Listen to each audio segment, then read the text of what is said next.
ভারত ভ্রমণ নিয়ে বিশেষ করে ইমিগ্রেশনে হয়রানির বিষয়টা খুব কমন একটা বিষয়। এই হয়রানি প্রতিরোধ করার যে বেশ কিছু নিয়ম আছে, সেই নিয়মগুলো আপনি আমি হয়তো জানি না।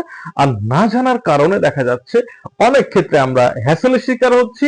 ইভেন এমন ঘটনাও ঘটছে যে হতভাগা সেই সমস্ত ব্যক্তিদেরকে রিটার্ন করে দেওয়া হচ্ছে বাংলাদেশে, অর্থাৎ তারা বাংলাদেশ ইমিগ্রেশন পার হয়ে গেলেও ভারতের ইমিগ্রেশনে গিয়ে আটকা পড়ে যাচ্ছে।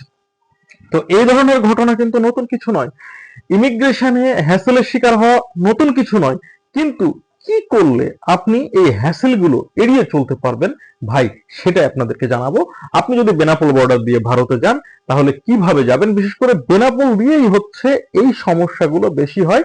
সো আমি এই কারণে বেনাপোলের নামটাই অ্যাড্রেস করছি। এছাড়াও যে কোনো বর্ডার দিয়ে আপনি যদি ল্যান্ড বর্ডার দিয়ে ভারতে যান বা বাই এয়ারেও যান, আপনার জন্য এই ভিডিওটা শুরু থেকে শেষ পর্যন্ত দেখবেন, তাহলে আপনি একদম প্রপার একটা গাইডলাইন পেয়ে যাবেন।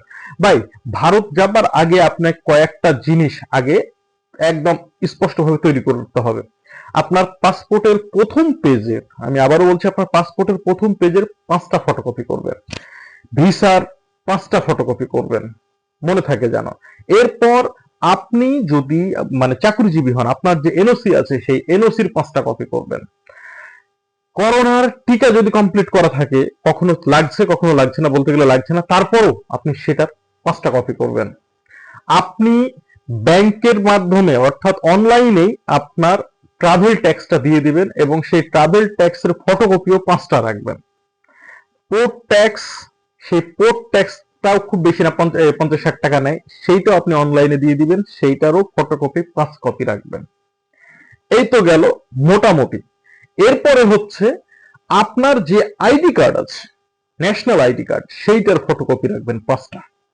আপনি যদি কোনো প্রতিষ্ঠানে চাকরি করে থাকেন সেই প্রতিষ্ঠানের আইডি কার্ডের ফটোকপি রাখবেন 5টা। কেন বলছি? প্রত্যেকটা বিষয়ের দরকার আছে, কখন কোনটা নিয়ে আপনাকে হ্যাসেল করা হবে আপনি নিজেও জানেন না। আপনি যদি ডুয়াল কারেন্সি কার্ড দ্বারা মানে ব্যাংক স্টেটমেন্ট দিয়ে থাকেন, সেক্ষেত্রে ডুয়াল কারেন্সি কার্ডেরও ফটোকপি 5টা করবেন আপনি এপিট ওপিট করে, খুবই ইমার্জেন্সি দরকার, এবং এটা কালার ফটোকপি করবেন আপনি। তো এই হচ্ছে মোটামুটি আপনার কাগজের preparation number A. Number B তে আপনি যেহেতু মেডিকেল ভিসায় যাচ্ছেন, আপনার সমস্ত লিগাল ডকুমেন্টস গুলো রাখবেন, কোনো ফটোকপি রাখবেন না। Photocopy never allow. আপনি যদি ভাগ্য ভালো হয় হয়তো চলে যেতে পারেন, কিন্তু ভাগ্য খারাপ হলে আপনি ফটোকপির কারণে আপনাকে আবার বের হয়ে যেতে হবে। সুতরাং ফটোকপি না রেখে মূল কপি রাখবেন, এবং মূল কপির সাপোর্টিং হিসেবে আপনি ফটোকপি রাখবেন। এক্ষেত্রে 5টা কপি আপনি করে নেবেন, প্রত্যেকটা কপি আলাদা আলাদা করে স্ট্যাপল করে নেবেন, যেখানে দরকার আপনি সেখানে প্লেস করবেন। এটা গেল। এখন আরেকটা কাজ করবেন যে আপনি ভারতের কোন হাসপাতালে যাচ্ছেন, যদি সেখানকার ট্রেনের টিকিট কাটা থাকে, সাপোজ আপনি চেন্নাইয়ের মানে সিএমসি তে যাবেন, তাহলে আপনার যদি ট্রেনের টিকিট কাটা থাকে বাংলাদেশ থেকে, তাহলে সেটারও 5টা কপি করে নেবেন। কারণ এই সমস্ত বিষয়গুলো, ছোট ছোট বিষয়গুলো আপনাকে কিন্তু অনেক ধরনের সিকিউরিটি দেবে।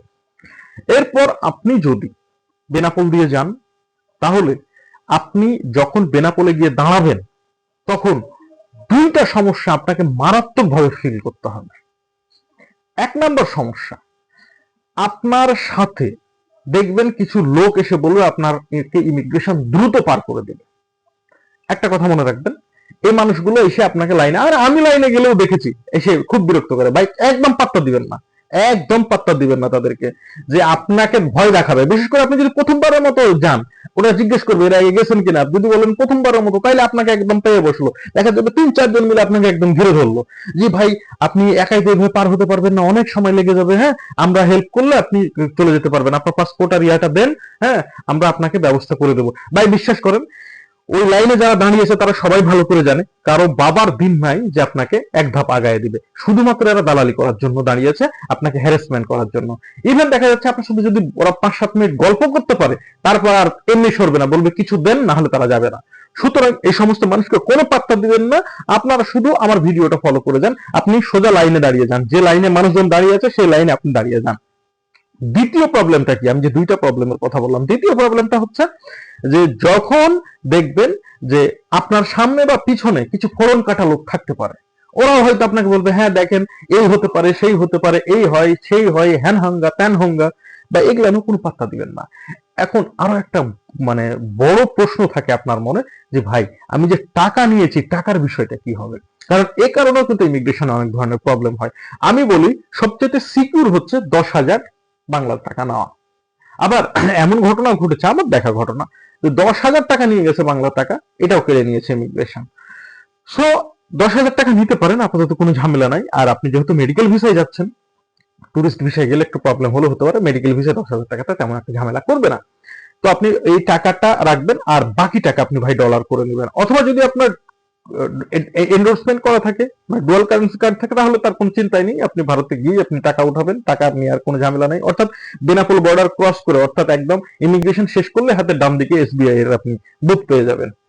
সো এই জায়গাতে একদম মাথা ঠান্ডা রাখবেন, হাতে একটা কলম অবশ্যই রাখবেন, সাথে একটা মাস্ক। এই দুইটা জিনিস কেন বললাম, যখন আপনাকে ইমিগ্রেশন ফর্ম পূরণ করতে দেওয়া হবে তখন এই ঝামেলা হতে পারে কলমের জন্য। তখন দেখা যাচ্ছে অনেকে কলমে শুধু লিখার জন্য 50 টাকা করে হাঁকাবে। সো আপনি এখান থেকে সিকিউর হলেন। আবার ঝামেলা করবে, দেখা যাচ্ছে ইমিগ্রেশনের শুরুতে আপনার মাস্ক নাই কেন, এটা নিয়ে দেখা যাচ্ছে 2 টাকার মাস্ক আপনার কাছে 20 টাকায় বেচবে।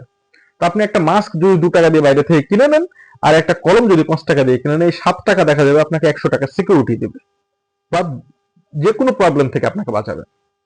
সো এই যে আপনি এবার লাইন ধরে যেতে থাকলেন, আপনি সোজা যেতে থাকেন, আপনাকে কিচ্ছু করতে হবে না, লাইনই বলে দিবে আপনাকে কোথায় যেতে হবে। এই লাইনই দেখবেন যে এক সময় আপনার বাংলাদেশি ইমিগ্রেশন শেষ হয়ে যাবে। যাওয়ার সময় বাংলাদেশি মানে পুলিশ যে ইমিগ্রেশন করবে, যদি আপনার ভাগ্য ভালো হয় তাহলে হয়তো কোনো ঝামেলা হবে না, আর ভাগ্য খারাপ হলে হয়তো 200-100 টাকা দিলেও দিতে হতে পারে। তবে এখন অনেক স্বচ্ছতা এসেছে, মানে 5 আগস্টের পরে এখন এই ধরনের প্রবলেম গুলো খুব কম হচ্ছে। তাও হলেও 200-100 টাকার ঝামেলা, এগুলো নিয়ে কোনো বার্গেনিং করবেন না, কারণ দেখা যাচ্ছে বার্গেনিং করলে আপনাকে আবার ডিসবার্সিল নাও দিতে পারে।